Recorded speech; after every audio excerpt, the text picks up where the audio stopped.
박병석 국회의장님께 정식으로 요청합니다. 더는 지체할 수가 없습니다. 당장 오늘이라도 본회의를 소집해 주십시오. 민주당은 정관 특혜와 해전문 인사 등을 방지하는 이른바 한덕수 방지법을 추진하겠습니다.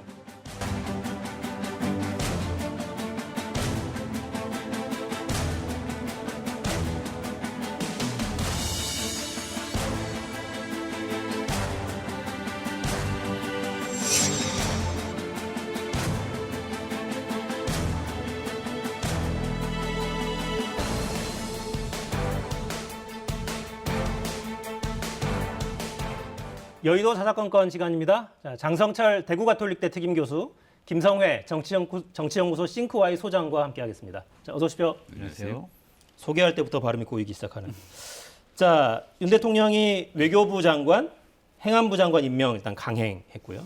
근데 1호 결재가 집무실에 가서 처음 서명한 문서가 한덕수 총리 후보자 임명 동의안이었어요. 제발 빨리 좀 인준해달라, 뭐 이런 요청인 거죠? 그렇죠. 그런 의지의 표현이라고 볼 수밖에 없습니다. 기본적으로 국무총리가 임명되지 않으면 뭐 지금 추경호 총리 대행이 있긴 하지만 신정부 출범이 상당히 좀 엇박자가 나는 거 아니야? 이런 생각을 할 수밖에 없죠. 총리가 같이 국정 운영을 할 수 있는 그런 분위기를 만들어 가야 될 텐데 이러한 분위기를 안 만들어주는 민주당의 발목 잡기는 너무 심한 거 아니냐. 그래서 보통 이제 1호 서명 같은 경우에는요, 상당히 상징적이고 의미 있는 걸 하거든요. 예를 들면은 뭐 문재인 대통령 같은 경우는 뭐 일자리 관련해서 서명을 하셨는데 한덕수 총리에 대한 임명을 좀 해달라는 것에 서명했다는 얘기는 그만큼 좀 강하게 민주당을 압박하는 거 아니냐라는 좀 생각이 듭니다. 박진 외교부 장관이라든지 이상민 행안부 장관 같은 경우에는 미리 임명을 해버리셨어요. 그건 어쩔 수가 없죠. 바이든 미국 대통령이 오시니까 외교부 장관 필요하고요. 6일 지방선거 치러야 되니까 행안부 장관, 주무부처 장관입니다. 당연히 필요해서 먼저 좀 임명을 했는데 아직까지 다른 장관들을 임명을 하지 않은 것을 보면 민주당과의 협치 가능성, 대화 가능성을 열어둔 것이다 라고 말씀드립니다. 문은 열어둔 것 아니냐. 민주당 입장에서는 어때요? 한덕수 총리 후보자가 도저히 인준이 어려운 부적격 후보자라는 인식인 겁니다. 사실 민심대로 가면 어쩔 수가 없지 않습니까? 지금 전체 국민의 과반수 이상은 한덕수 총리 후보자가 부적격이다라고 생각하고 계시고 이분 좋다라고 생각하시는 분들은 30%밖에 안 됩니다. 그런 상황에서 민심만 고려한다면 부적격 판정을 하는 게 맞겠죠. 그런데 나와 있는 의혹들, 제출하지 않은 자료들 여러 가지들을 고려했을 때는 부적격이라고 보는 게 맞습니다. 하지만 협치를 위해서 기다리고 있는 것이거든요. 근데 윤석열 대통령 측에서 뭔가를 양보한다든지 정호영 후보 같은 경우 뭐 여야에서 공임 이야기하고 있습니다만 정말 문제가 있는 것 아니냐라고 하는데 오히려 이 대통령 측에서는 그러면 정호영 후보도 임명해 버린다라는 것이 그것이 어떻게 민주당의 위협이 되는지 모르겠는데 그런 식의 위협을 가하면서 오히려 한덕수 한 사람 빼고 나머지 전부 다 임명하겠다라는 의지를 불태우는 것 같은 인상을 피우는 것 이게 물론 지방선거가 코앞이긴 합니다만 민주당이 그러고 어느 지점에서는 협치가 좀 안 됐던 측면이 있긴 합니다만 이렇게까지 밀어붙이고 싸움을 붙이는 그림이 나오면 대통령 측에도 손해가 가지 않을까 생각이 됩니다. 근데 선거가 이제 뭐 20일밖에 안 남은 시점이라 이렇게 빨리 인준해 주시오. 이렇게 계속 이야기하는 게 선거 전략으로는 나쁘지 않다는 판단도 있는 것 같기도 하고요. 그렇죠. 그럴 수도 있죠. 그러면 이제 국민들께서는 민주당이 발목 잡는 거 아니야? 신정부 출범을 방해하는 거야. 이런 생각을 가질 수 있도록 대통령께서는 생각을 하시는 것 같습니다. 김성애 소장님께서 한덕수 총리 후보자에 관련해서 여론조사에서 대략 과반수 이상이 반대라고 하셨는데 가장 최근에 6일, 7일 KBS의 여론조사에 의하면은 과반수 이상이 일단 찬성을 하고 그리고 아까 말씀하신 수치는 반대하는 수치가 좀 30%대였어요. 그래서 인사청문회를 거치고 나서는 한덕수 총리 후보자에 대한 국민들의 판단이 좀 긍정적으로 바뀌지 않았느냐라는 좀 생각이 듭니다. 민주당도 상당히 딜레마가 될 것 같아요. 자꾸 이렇게 발목 잡는 식으로 하게 되면은 지방선거에 그렇게 긍정적인 효과는 없을 것 같고요. 제가 생각에는 일단은 지방선거 전에는 뭐 본회의에 올려가지고 부결시키든 가결시키든 어느 정도 액션이 필요하지 않을까라는 생각이 듭니다. 근데 본회의에 지금 분위기에서 올리면 부결 가능성이 커 보여서 그게 좋은 카드일지는 잘 모르겠습니다. 여당 입장에서. 그러니까 그것이 일단 어느 정도 결론이 나야지 이것을 계속 질질 이렇게 안개 속 전국처럼 끌고 가는 것 자체가 여당 국민의힘이나 뭐 윤석열 대통령한테도 그렇게 크게 썩 좋은 건 같지 않아요. 국정 운영을 어떻게 합니까? 총리 없이. 그러니까 이 부분은 빨리 좀 결론이 났으면 좋겠습니다. 저 뭐 필요하다면 투표를 이제 자유당론으로 채택해서 해볼 수도 있다고 생각합니다. 민의에 따라서 판단을 할 수 있도록 의원들의 길을 열어주면 된다는 생각도 있고요. 근데 이제 계속 말씀드리지만 그 전에 지금 여러 가지 인사의 난맥상이 청와대 비서실 내에도 벌어지고 장관 측에서 벌어지고 있는데 거기에 대해서 뭐 내가 한 거니까 다 문제가 없다라는 태도, 이 태도에 대해서 국민들이 납득하시지 않을 것 같아서요. 이것을 자꾸 한덕수 총리 후보자의 인준과 연결시키려고 하는 것은 오히려 민주당이라기보다는 윤석열 대통령 측이다라고 말씀을 좀 드려야겠습니다. 김성애 소장님이 정확한 말씀을 해주셨어요. 그러니까 대통령께서 정호영 보건복지부 장관 후보자 같은 경우에는 좀 지명 처리라든지 자진 사퇴를 요청하는 것이 맞지 않느냐라는 생각이 듭니다. 왜냐하면 민주당도 반대하고 있고요. 국민 여론 조사를 해보면 과반수 이상이 지금 부정적으로 생각을 하고 있고요. 권성동 원내대표, 이준석 당대표도 정호영 후보자만큼은 이거 임명하시면 안 됩니다라는 의견을 열흘 전에 대통령께 건의를 드렸어요. 이런 상황에서 밀어붙이기식으로 정호영 후보자를 임명한다는 것 자체는 상당히 정치적으로 부담이 될 것 같습니다. 그리고 국민의힘 쪽에는 지방선거에 악재가 될 가능성이 높고요. 대통령께서는 선거를 안 치르시지만 국민의힘은 앞으로 계속 선거를 치러야 돼요. 민심에 어긋나는 결정을 대통령이 하시게 된다면 그 부담감과 여러 가지 부작용은 다 국민의힘이 떠안아야 됩니다. 그래서 대통령께서 국민의 눈높이에 맞는 결정을 해주셨으면 좋겠다라는 생각이 듭니다. 정호영 복지부 장관 후보자 관련해서는 대통령실 빼고는 거의 네. 이제 의견들이 좀 비슷해요. 오늘 그러니까 이번 주에 나와서 토론하시는 거의 대부분의 정치인들이 똑같이 발언을 지금 하고 계십니다. 한동훈 법무장관 후보자는 어떻게 보십니까?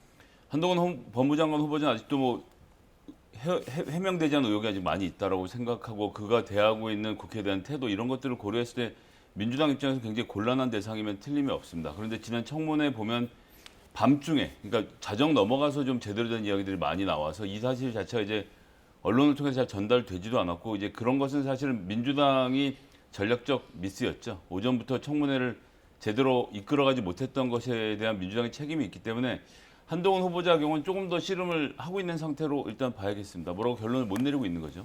그러니까 심리적으로는 부적격인데 부적격인 근거를 시원하게 국민들에게 보여주지 못했기 때문에 고민하고 있다. 여당에서는 어떻게 보십니까? 장관 후보자로서 좀 안 했으면 좋았을 일들을 많이 좀 했죠. 도덕적이고 윤리적인 문제, 뭐 어머님의 뭐 부동산 구입의 딱지 문제, 그거를 다시 뭐 증여받는 문제라든지 자동차 문제와 관련해서 주소를 옮겼다라든지 왜 이렇게 저 재산이 있고 권력이 있는 분이 왜 저런 일까지 하셨을까라는 생각이 좀 듭니다. 자녀 문제도 의혹이 해소되지 않은 부분들도 있어요. 분명히 그것을 우리가 입시에 사용하지 않았으니까 이거는 문제가 없어. 내가 뭔 잘못이야. 이렇게 항변하는 것도 상당히 좀 무리가 있어 보입니다. 그럼에도 불구하고요. 민주당 의원님들의 여러 가지 선전 때문에 기본적으로 선전이요? 네. 국민의힘과 한동훈 후보자를 살려주지 않았느냐라는 생각이 듭니다. 한동훈 후보자에 대해서 대통령께서 임명을 강행하더라도 그 민주당 의원들이 청문회 과정 중에 보여준 여러 가지 좀 우스운 일이라고 해야 될까요? 뭐 개그 프로그램 폐지된 이유를 알겠다. 뭐 개그맨들의 생존권을 보장해라. 이런 우스갯소리가 나올 정도로 상당히 좀 국민의 눈높이에 맞지 않는 그런 청문회를 열었다. 그리고 공부를 제대로 안 했다. 준비를 제대로 안 했다. 그런 비판을 받고 있는데 결국에는 한동훈을 살려준 것은 민주당 국회의원 3분 때문이다라고 말씀드릴 수밖에 없어요. 네. 넘어가겠습니다. 곤란하시죠? 네. 또 이 이름이 나오니까 더 곤란하실 동일 인물이 아니고 동명이인입니다. 네. 자, 적극적으로 해야죠. 예. 새 정부 인사 문제 이야기하는 김에 이 이야기 안 할 수가 없어요. 김성회 대통령실 종교다문화 비서관 과거 발언 잠깐 듣고 이어가겠습니다. 네. 그래픽을 먼저 볼까요? 이게 이제 어제 나온 입장인데 과거 발언에 대해서 사과한다고 밝히면서 사과문에 포함된 문장 중에 일부입니다. 개인적으로 동성애에 반대한다. 그리고 흡연하시는 분들이 금연치료 받듯이 일정한 치료에 의해 바뀔 수 있다고 생각한다. 이런 입장을 내놓았습니다. 외국인에 대한 발언 또 확인됐는데 한번 들어보시겠습니다. 정부에서 숨기고 있는데 비공식 조사에 의하면 4%만이 정상적인 중도 입국 자녀입니다. 96%는 다 가짜. 예, 친척 자기 자식이라고 속이고 데리고 가고 그 경우입니다. 저 발언의 맥락을 좀 설명을 해드려야 될 것 같은데 국내로 들어오는 그 결혼 이민자 있죠. 결혼하면서 국내로 입국하는 이분들이 자녀를 데리고 들어오는 경우 자녀도 이제 국적을 취득하게 되는데 이 자녀라고 데려오는 사람들이 사실은 자기 자녀가 아니다. 친인척들의 그 어린 아이들을 데려와서 한국에 데리고 들어오는 그런 형태가 무려 96%다. 4%만 정상적인 입국 자녀다. 이렇게 주장을 했어요. 그래서 KBS 취재진이 근거가 뭐냐라고 질의를 했고 특정한 어떤 교수의 연구 논문에 이 내용이 포함되어 있다라고 주장을 해와서 KBS 취재진이 다시 해당 그 교수에게 연락했더니 나는 그런 조사를 한 적이 없습니다라고 답했습니다. 입장이 뭐냐라고 다시 김성회 비서관, 동명이인이에요. 김성회 비서관 다시 질의를 했더니 아직 답변은 받지 못한 상황입니다. 자, 이 질문은 여당에 먼저 드리겠습니다. 용인 가능한 수준의 발언이라고 보십니까? 용인할 수가 없죠. 그리고 이분이 종교 다문화 비서관 아니겠습니까? 하필 또 그래요, 위치. 네. 그러니까 이러한 인식과 상황 판단을 갖고 있는 분이 어떻게 그 비서관직을 제대로 할 수가 있겠느냐. 다문화라는 게 뭡니까? 다양한 문화에 대해서 열린 마음을 갖고 그분들의 인권을 존중해주는 그러한 것을 마련하는 것이 다문화 비서관일 텐데 동성애는 반대한다. 그리고 위안부 피해자분들에 대해서 상당히 부적절한 말도 많이 하셨고요. 또한 본인이 어떤 센터에 근무했을 때 공금횡령해서 400만 원 벌금 받은 적도 있어요. 그리고 방금 전에 앵커께서 소개해 주신 이런 문제 같은 경우에는 거짓말을 했잖아요. 공직자가 절대로 해서는 안 되는 게 거짓말입니다. 이런 여러 가지 부적절한 일을 한 분 같은 경우에는요. 대통령의 참모 절대로 될 수도 없고요. TV에 나와서 패널도 하면 안 된다라고 말씀드립니다. 이쪽을 가리키면서 그렇게 말씀하시면. 네. 예, 저는 다른 김성회인데요. 예. 좀 충격적이죠. 그러니까 가장 충격적인 것은 이분이 도대체 무슨 경로를 통해서 청와대 비서관까지 올라갔냐라고 하는 것입니다. 이분이 대선 기간에 윤석열 후보를 위해서 굉장히 열심히 뛰고 뭘 했다라는 것을 또 잘 모르겠습니다. 저도 주변 약간 멀긴 하지만 주변에 계신 분이기 때문에 아예 누군지 모르는 상태는 아닌데 이분이 뭘 대단하게 한 것이 없거든요. 지금 눈에 띄는 것은 유일하게 그 전광 목사가 운영하고 있는 매체에 윤석열 후보를 바보 온달에 그리고 김건희 여사를 평강공주에 비유하면서 평강공주가 잘 돼서 잘 된 것이다라는 그 내용의 칼럼을 올린 것 말고는 이분이 뭘 했는 분인지 모르겠는데 다문화 비서관이 됐다. 멀티컬처라고 하죠. 그러니까 특히 중점적으로 다뤄보면 외국에서 들어오신 분들하고 또 성지향성이 다른 분들에 대한 이야기들 다 모아서 처리해야 되는 이것을 관련해야 되는 분인데 동성애에 반대한다. 그러니까 동성애 반대하는 행위는 어떻게 하는 건지 모르겠어요. 예를 들어 이준석 대표가 말하는 것처럼 동성 결혼의 법제화에 반대한다는 이야기를 하면 그 얘기는 토론해 볼 수 있는 주제인데 지나가던 동성애자에게 난 당신한테 반대합니다라고 이야기를 청와대 비서관이 하겠다는 겁니까? 앞뒤가 전혀 맞지 않는 아주 옛날 고루하고 낡은 사상을 갖고 계신 분인데다가 지금 이 외국인에 대한 논점도 기본적으로 우리나라에 일부러 몰래 불법으로 들어오는 사람이다라는 인식을 가진 분이 다문화 비서관을 맡는다. 아무런 스크리닝이 되지 않고 이 자리까지 올라왔다는 자체가 정말 경악스럽습니다. 일단 이건 설명을 좀 해주시겠어요? 알고 계신 정보가 있으면 어떤 경로로 비서관이 됐는지 모르겠다고 의문을 제기하시는. 잘 모르겠습니다. 저도. 그러니까 짚히는 데는 있지만 말씀드리기는 상당히 부적절한 것 말하기 같고. 곤란한 그분이신가 보죠. 모르겠습니다. 저는 이 부분만큼은 대통령의 참모지만 당에서도 어느 정도 입장 정리가 필요하지 않을까라는 생각이 들어요. 대통령 참모 중에서도 정무수석이 있으시잖아요. 왜냐하면은 이분이 위안부 피해자 할머니 분들에 대해서 화대라는 표현을 썼어요. 어떻게 이런 표현을 쓸 수가 있습니까? 위안부 피해자 할머니들을 정말 인격적으로 여러 가지 부분에서 모욕시킨 거예요. 그분들에게 정말 더 큰 피해를 줬다고 생각을 합니다. 지난 시절에 국민의힘 쪽에서는 윤미향 의원 그리고 정의연에 대해서 상당한 수준을 비판을 했습니다.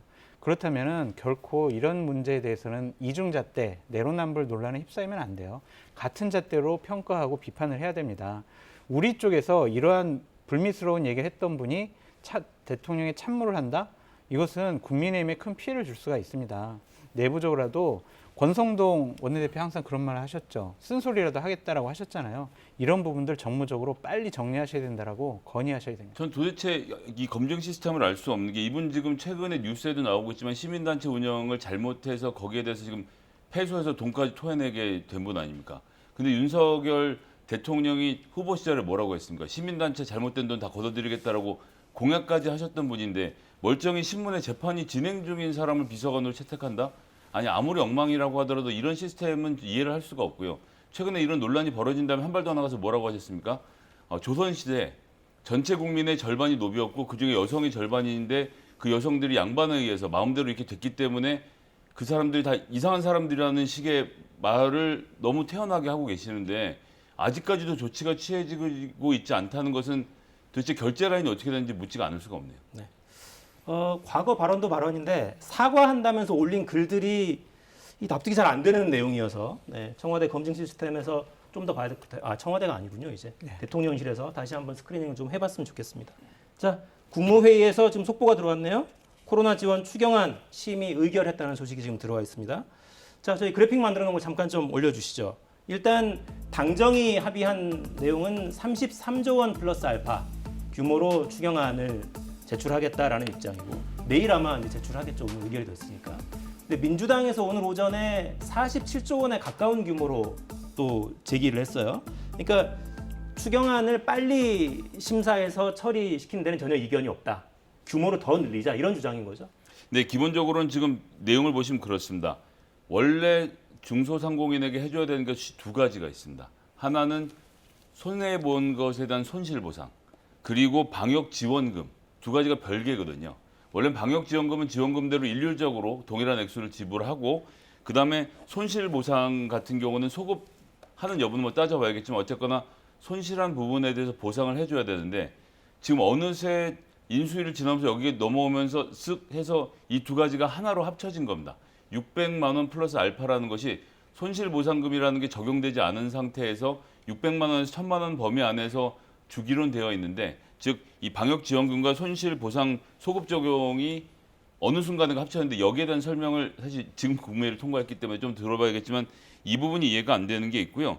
제가 지난번에 공약 봤을 때는 임대료 이 상환 혹은 이제 감면 이런 제도에 대해서 어떻게 할지에 대한 대책이 없고 그리고 중요하게 지금 2년 동안 고통을 겪으면서 빚을 굉장히 많이 내셨어요. 네. 모든 상공인들이 빚을 많이 내서 지난 한 해 동안 30% 넘게 폭증을 했다라고 통계가 나오는데 지금 중소상공인들에게 필요한 것은 맞춤형 채무 대책이 지금 절실을 하거든요. 근데 이 채무 대책에 대한 이야기는 없고 일단 당장 불을 끌 수 있는 돈을 지급하겠다라고 하는 것은 너무 지방선거를 앞두고 하는 그림이 나오는 것이라서 뭐 민주당도 열심히 돕긴 하겠습니다만 채무와 관련된 대책도 좀 종합적으로 지원 대책을 만들 필요가 있겠다고 생각합니다. 김성애 소장님 말씀에서 민주당의 딜레마가 있는 거예요. 국민의힘에서는 항상 야당 시절에 얘기를 했죠. 민주당에서 손실보상금을 지급하려고 하면 선거를 앞두고 지원하는 거 그거 매표행위 아니냐 이런 식으로 얘기를 했는데 김성애 소장님도 이제 야당 쪽 입장을 대변하다 보니까 똑같은 논리였는데 민주당으로서는 딜레마가 될 수밖에 없을 것 같아요. 이거 반대할 수가 없어요. 지금 소상공인분들 한계 상황에 몰려 있습니다.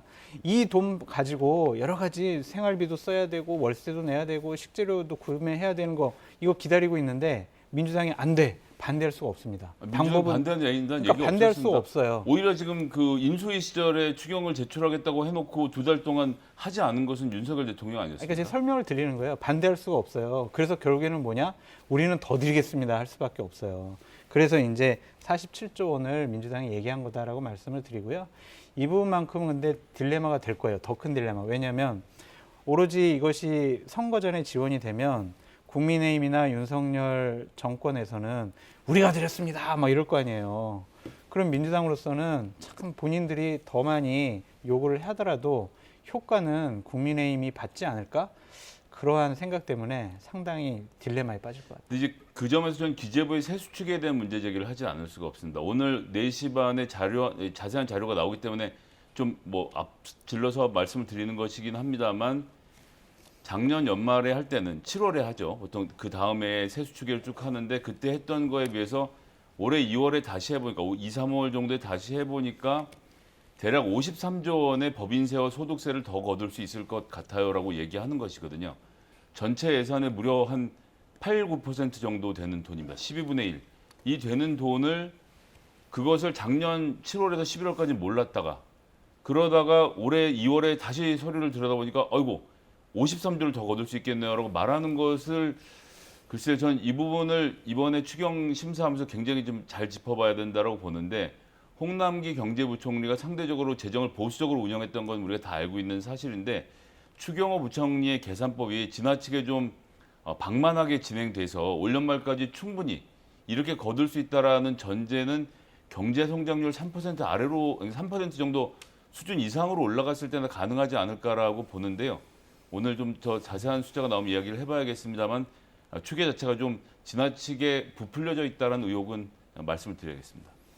그거는 두고 봐야 될 문제죠. 올해 어쨌든 여러 가지 세수가 늘어날 거를 가상을 하고 그런 예측을 하는 거라서 국채 발행 없이 여러 가지 세수 예측분이라든지 아니면은 여러 가지 항목들 조정을 통해서 빚을 더 내지 않고 이런 식의 손실보상금 재원을 마련한다라는 것은 그 실력은 인정해줘야 된다라고 말씀드리고 싶고요. 지난 정권 시절에 세수 추계를 잘못했던 거는 문재인 대통령이 임명한 홍남기 기재부 장관이 한 것이다. 문재인 정권 하에서 벌어진 일이다라고 말씀드립니다. 네. 자, 일단 당정이 합의한 내용을 보면 7조 원 안팎 정도는 이 세출 구조 조정을 통해서 마련을 하겠다는 거예요. 근데 구체적으로 어떤 예산을 얼마나 끌어올지 이 부분은 아직 공개되어 있는 게 없습니다. 그 내용도 아마 어떤 예산을 뺄지 이걸 놓고도 야당과 협의 과정에서 좀 지난한 그런 논쟁이 좀 될 것 같아요. 그러니까 예를 들어 문재인 정부의 역점 사업 이 부분을 다 되돌리겠다 이렇게 나오면 민주당에서 받아들이기 힘들겠죠. 지켜보겠습니다. 자, 오늘 권영세 통일부 장관 후보자 인사청문회 진행되고 있습니다. 지금도 주요 장면들 영상으로 준비했습니다. 새 정부에 대해서 여전히 이 합의는 유효한 것인지 이 부분에 대해서 입장을 좀 밝혀주시기 바랍니다. 현실적으로 이행이 불가능하거나 제재 정신이라든지 현재 남북관계 상황상 국민 여론상으로 도저히 받아들일 수 없는 부분에 있어서는 이행에 어려움이 있을 거라고 생각이 됩니다. 장관이 되시면 예. 북한에 가장 먼저 어떤 제안이나 조치를 할 계획이십니까? 지금 이제 북한이 거의 모든 대화를 거절하고 있는 상황 아니겠습니까? 지금 인도적 지원 부분에 있어서도 우리가 인도적 지원을 하겠다는 부분에 있어서도 거절을 하고 있고 후보자님은 40배가 오른 주식을 다시 샀던 가격으로 1,000원에 팔았어요. 근데 그 주식을 형제한테 팔았잖아요. 그죠? 형의 입장은 대박인 거죠, 대박. 그건 어떻게 설명하실래요? 일단 제가 만약에 저 주식을 30몇 배로 평가를 해가지고 지금 10몇 억을 받았으면 지금 청문회에서 어떻게 얘기가 나와요? 그러니까 잘해서 국세청 직원한테 물어보니까 지금 같은 이런 거래 상황이 국내였으면 이거는 양도소득세 그리고 증여세를 다 내야 된다는 겁니다. 그런데 왜 안 냈냐 그랬더니 국세청에서 하는 얘기예요.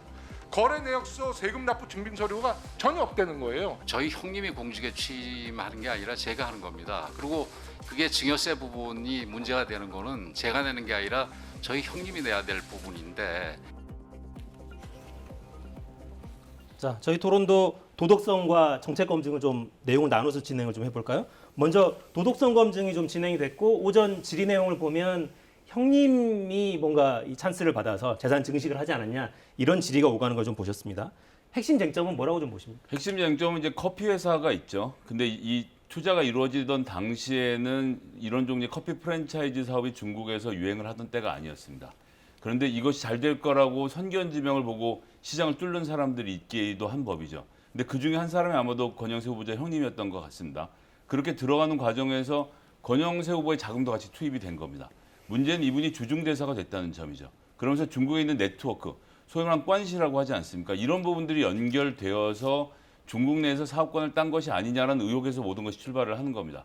그런데 이 과정에서 중국 대사를 임명해야 되니까 그러면 내가 여기와 관련돼서 돈을 벌면 안 되겠다라고 권영세 당시 이 대사 나름대로 정확한 판단을 하고 근데 문제는 원래 주식가치가 이만큼 있는 것을 원래 원가대로 해서 형제에게 넘긴 것이죠. 그럼 형제가 그 차익을 다 거둬들이는 형태가 될 수밖에 없지 않습니까?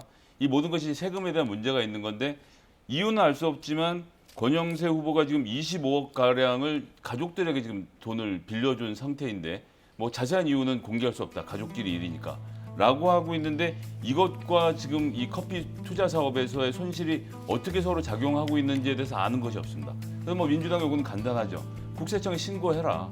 증여세 부분도 형님이 내신다라고 말은 하지만 어쨌거나 이것이 다 연루되어 있는 일이지 않습니까?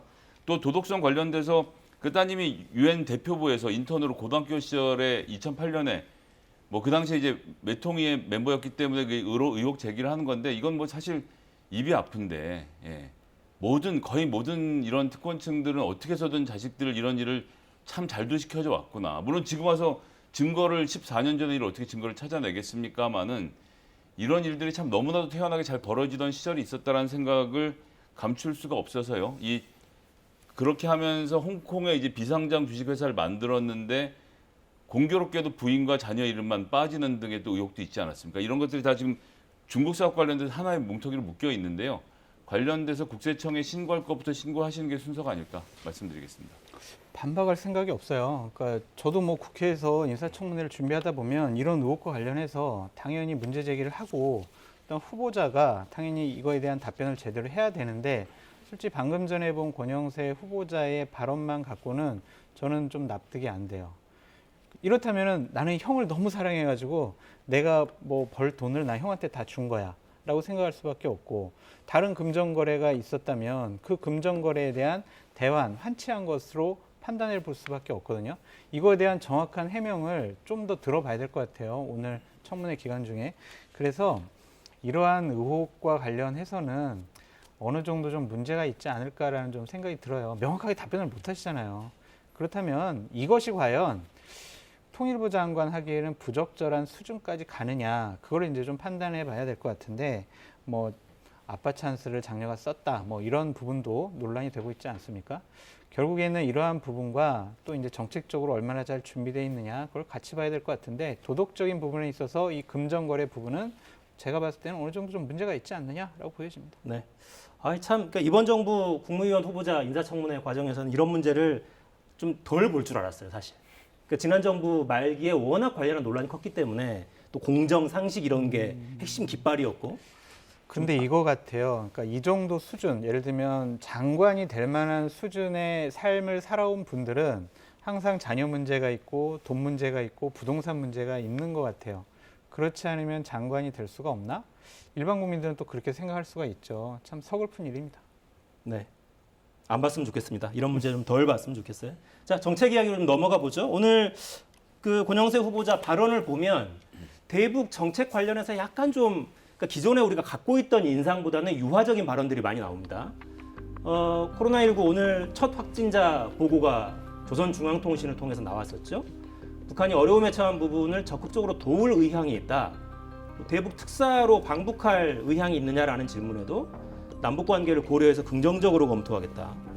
그런데 문제는 북한이 전술핵 실험할 준비를 이미 마친 것 같다라는 보도도 나오고 있고 이 마당에 접촉을 정말 하게 될까 이런 궁금증이 들긴 합니다. 통일부 장관이니까 당연히 저런 얘기를 해야죠. 통일부 장관인데 북한이 핵실험하고 있으니까요. 우리 북한 코로나 걸려도 절대로 안 도와줄 겁니다라든지 아니면 대북 특사 같은 거 전혀 생각 안 하고 있습니다. 이렇게 얘기할 수는 없을 거예요. 통일부 장관은 통일부 장관의 역할과 일을 해야 된다라고 말씀을 드리고 싶고요. 기본적으로 이태규 의원이 얘기한 것처럼 이전 정부에서 했던 여러 가지 합의들 있지 않습니까? 9.19 군사 합의라든지 판문점 선언이라든지 이런 부분과 관련해서도 저는 통일부 장관의 입장에서는 일단 협정을 맺은 거잖아요. 조약이라고 볼 수가 있지 않겠습니까? 약속 아니겠습니까? 북한과의 맺은 약속이 지금 보수 우파 정권에서는 진영에서는 좀 마음에 들지 않고 이것은 깨야 된다, 파기해야 된다라는 목소리가 많이 나오고 있지만 이런 것들을 자꾸 약속과 조약을 파기하기 시작을 하면요. 국가끼리의 신뢰관계가 완전히 깨져버려요. 그래서 저는 다시 협상을 해서 조약을 재개정을 하든지 아니면 합의하에 파기하든지 그러기 전까지는 국가의 연속성, 지속성 차원에서 이건 지켜줘야 되지 않을까. 그런 원론적인 얘기를 권영세 후보자가 하지 않았나라는 생각이 듭니다. 도덕적 검증은 변론으로 두고 통일부 장관의 권영세 후보를 추천한 것은 전 윤석열 대통령이 잘하신 일이라고 생각을 합니다. 기본적으로 김정은 버리장머리 고치고 선제 타격하겠다는 말씀으로 너무 멀리 가 계셔서 굉장히 불안했거든요, 내심. 근데 이제 권영세 후보가 가진 특징은 두 가지죠. 첫 번째는 주중대사 하는 과정을 통해서 중국과의 네트워크가 충분히 구성되어 있다는 것 하나. 그리고 이제 해외 정보원으로 점점 더 성격을 바꾸고 있지만 국정원 관련돼서도 일을 많이 했기 때문에 국정원 내부에 네트워크가 있는 것이 또 하나의 장점이라고 봅니다. 그런 상태에서 힘이 있는 통일부 장관으로서 정책을 추진할 수 있는 역량이 있고 그런 가운데 지금 나왔던 여러 가지 긍정적인 이야기들 저는 잘 하시는 일이라고 생각을 하고요. 핵실험을 통해서 군사적으로 대립하거나 남북관계가 경색되는 건 경색되는 측면대로 가지만 그렇다고 해서 모든 통로를 닫아놓고 한마디도 하지 않겠다라는 식으로는 문제가 풀리지 않죠. 그런데다가 지금 적지 않이 걱정되는 것은 윤석열 대통령 주변에 소위 말하는 북미국이라고 하죠. 외교부에 미국 라인들이 일색으로 국정원장까지 구성이 되어서 자 미국이 하자는 대로만 합시다라고 말하는 할 수 있는 그런 상황이거든요. 매우 위험한 일이라고 저는 생각을 합니다. 어느 쪽 하나만 가서 해결될 문제가 아니거든요. 최근에 그 키신저 장관도 헨리 키신저 장관도 98세 나이에도 불구하고 최근 인터뷰한 내용을 보니까 러시아, 중국하고 미국이 둘 다 사이를 벌려서는 안 된다. 한쪽으로 하고는 전략적으로 사이를 가까이 해서 러시아와 중국의 사이를 벌려야 된다라는 이런 계획들을 세우고 있는데 우리만 중국도 모르겠어, 러시아도 모르겠어라고 미국만 쳐다보는 그림을 그리면 안 되는 상황에서는 권영세 후보 같은 분이 한 분 버티고 있는 것이 좀 그 안에서 다른 목소리를 낼 수 있다는 점에서 잘 하셨으면 좋겠습니다. 네. 북미국 라인이어서가 아니라 일색은 안 된다는 거죠. 그렇죠. 다양한 색깔의 여러 주장들이 내각 안에서도 국가 안보실에서 경쟁하고 충돌하면서 좋은 결론을 찾아내야 국가가 정상적으로 운영이 될 겁니다. 자, 주제를 좀 바꿔보겠습니다. 자, 오늘부터 지방선거 후보 등록 시작이 이미 됐습니다. 본격 선거 전국으로 흘러갑니다. 영상 보시겠습니다.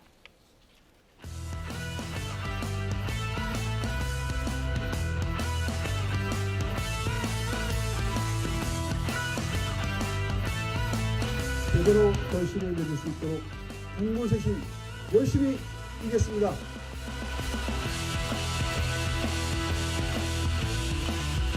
최소한 지방 권력의 절반 이상은 우리 당이 차지해야 견제와 균형으로서 정말 깨끗한 지방 행정 시대가 열린다는 점을 호소하도록 하겠습니다. 국가 권력이 한쪽으로 일방적으로 집중되면 독선과 오만에 빠질 가능성이 많고 또 부패할 가능성도 많습니다. 심판자를 선택하셨으니 지방선거에서는 일할 수 있는, 일할 능력이 되는, 또 일할 능력이 검증된 우리 민주당 후보들에게, 유능한 일꾼들에게 일할 기회를 주십사.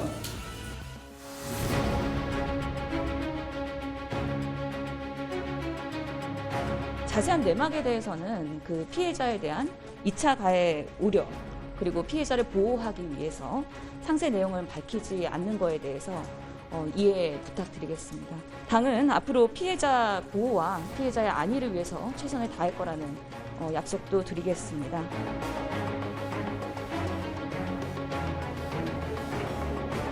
네, 선거 20일 앞두고 또다시 악재입니다. 민주당 왜 자꾸 이게 반복되는 걸까요? 이게 3선이에요, 박완주 의원이. 네, 문제가 있죠. 문제가 심각합니다. 그런데 그나마 저는 한편 다행이라고 생각하는 것은 이번 비대위가 지방선거를 3주 앞둔 상황에서 있는 그대로 결단을 했다는 겁니다. 이게 사실 결단이라고 할 문제의 성격도 아니지만 저도 자세한 내용은 모릅니다. 그리고 자세한 내용을 궁금해할 이유도 없고 일부 보수 언론 보도에서 구체적인 피해자와 관련된 얘기 조금씩 나오긴 하던데 저는 그럴 이유가 전혀 없다고 생각하고요. 네. 당사자가 일단 뭐라고 반응을 하지 않고 있지 않습니까? 제가 이제 박 의원이 반항하고 있지 않은 상태에서 제명 조치가 내려졌다는 것은 그만큼의 성비가 있었다라는 것이고 그것까지 받아들이면 되는 것이죠. 여기서 그쳐서는 안 되고요. 국회 윤리위를 소집해서 구체적인 얘기들 따져보고 필요한 조치들을 취해야 한다라고 생각합니다. 어쨌거나 선거를 앞두고 있음에도 불구하고 불리한 것을 알고도 집행을 한 거. 사실 이거 감추다 터지면 훨씬 큰 문제가 되는데 정말 부끄럽습니다만 그런 점에서 민주당이 조금은 나아지지 않았나라고 말씀을 부끄럽게 드리겠습니다. 당 차원의 징계로 끝날 문제가 아니죠?